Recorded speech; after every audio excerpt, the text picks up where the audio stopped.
Alright, ladies and gentlemen, we are starting off the video with a Mewtwo EX raid that is going to pop in about 23 seconds. And today we've got a couple of interesting things to talk about. The fact that I still haven't caught a shiny Makuhita, but I still ended up with a shiny Meditite as this fighting type event starts to wind down. And this egg is going to hatch just right now. We're going to start off with the EX raid.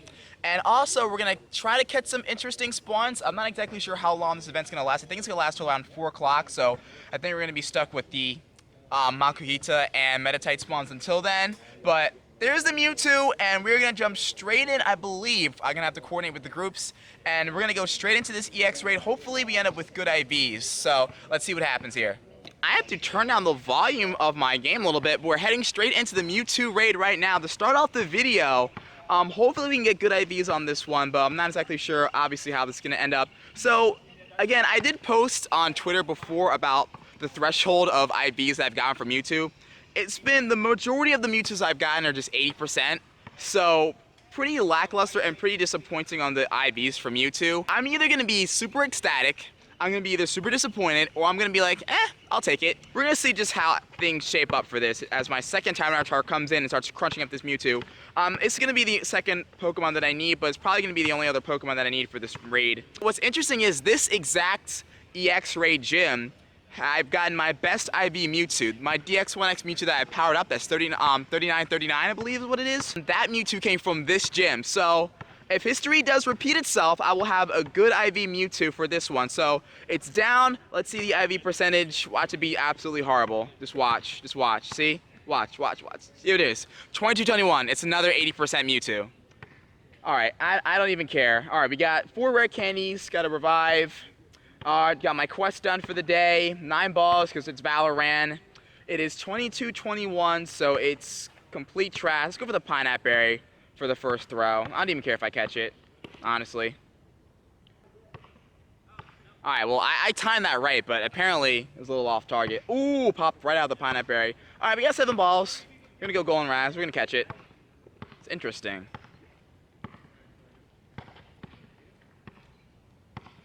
Nope. Okay. We got things to do today, Mewtwo. Come on, let's get in the ball.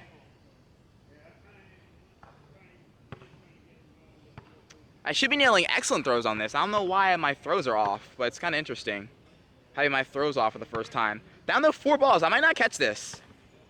I don't know. Excellent throw. Okay. Maybe my throwing's been a little bit off. Popped right out. Another excellent throw. That should be the catch. No, okay. 2 balls left. Interesting.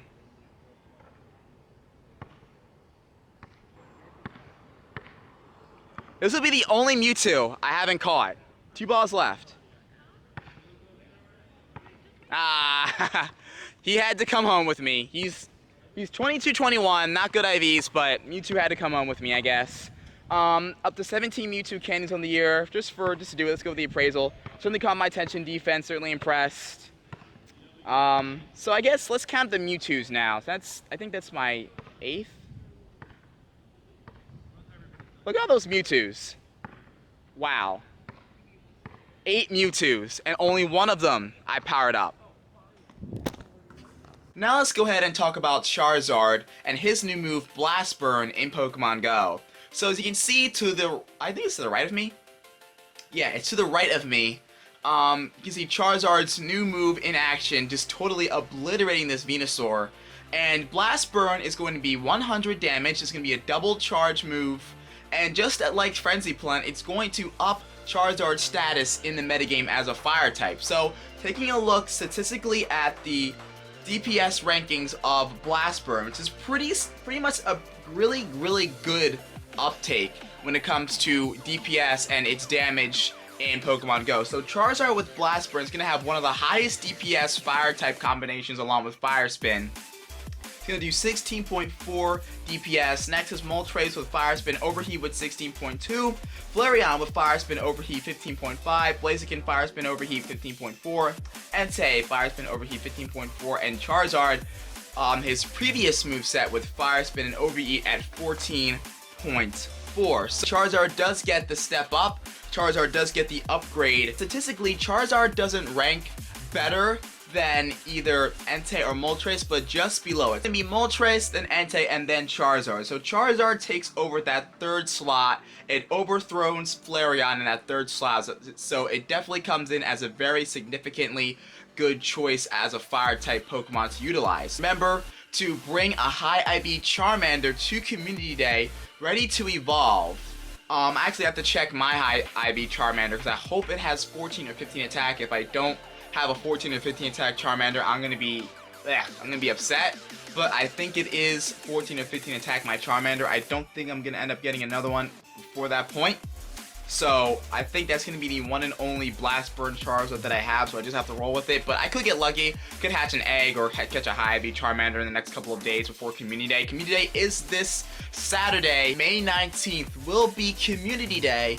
And it's going to be an epic one out in Texas, Irving, Texas. But I'm going to be grinding away at these Charmanders, going to be getting my Stardust up. Also, let's take a look at the rewards for Community Day coming right up. So now that we know that there's been a positionary shift in the rankings of the top tier fire type attackers, or basically the top tier attackers in any type of Pokemon, I like to go and take a look at all 3 of the top tier fire type Pokemon side by side, and let's see what we're looking at. So Moltres, we're looking at a max CP of, this is actually lower than I thought it was, but 3,272 and an attack of 251, a defense stat of 184, and a stamina stat of 180. And for Entei, a max CP of 3,377, an attack stat of 285, a defense stat of 176, and a stamina stat of 230. And for Charizard, you're going at a max CP of 2,686, an attack stat of 223, a defense stat of 176, and a stamina stat of 156. So when we're talking about Charizard to Entei, Charizard has just a little bit lower attack. Again, Moltres has the highest attack of the 3 at 251, but you're not downgrading that much when it comes to attack with Charizard to Entei. Now, Entei clearly wins the battle when it comes to, I believe, defense. No, actually, no. Charizard and Entei are tied in defense, but Entei clearly wins in stamina, which is why its CP is that much higher at 230 stamina compared to Charizard's 156, which is generally why Charizard has the lower CP level here. But you can figure out what type of fire type you want to use depending on what type of stats that you prefer. So definitely if you prefer to use Charizard, it's definitely going to be a viable fire type with the moveset of Blast Burn with high IVs. I definitely suggest it. It just overthrows Flareon when it comes to that top tier. Now, speaking of Flareon, I think it's appropriate to take a look at Flareon. Let's compare Flareon to Charizard just to finish this off. So I'm going to go ahead and I'm going to pull out Flareon stats. So again, stats higher than Charizard's. Stats are looking at 2,904 CP for Flareon compared to Charizard's 2,686. An attack stat of a staggering 246 attack compared to Charizard's 223. And a 204 defense compared to Charizard's 176 defense. So 176 to 204.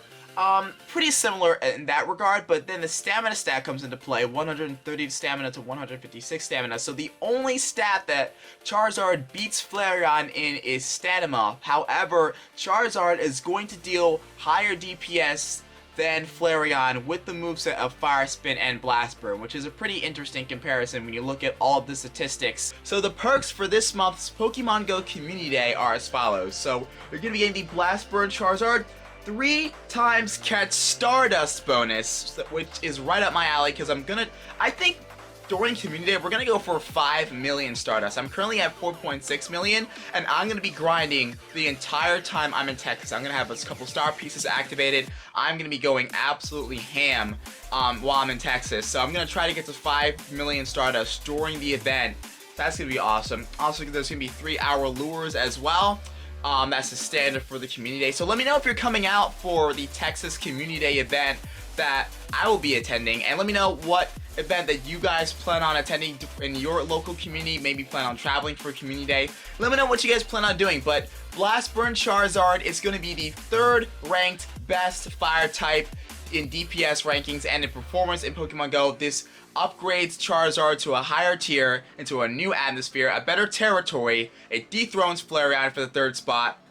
And plus, it's just a fun move. It looks like a really cool move to use, as well as Frenzy Plant and hopefully Hydro Cannon with either Blastoise, Swampert, or Feraligatr. But hopefully we get it for either Swampert or Feraligatr, because Blastoise isn't very good. Even more news. We've got news on top of breaking news on top of news. So, Lugia has apparently made another return, and that is very interesting. Lugia was the legendary Pokemon I've recently had one of the worst runs for. I had my first perfect Pokemon legendary encounter, and it ran away from me, and I never got a shiny. So I can either take this as an opportunity for redemption, or just be like, look, I'm not doing any Lugia raids.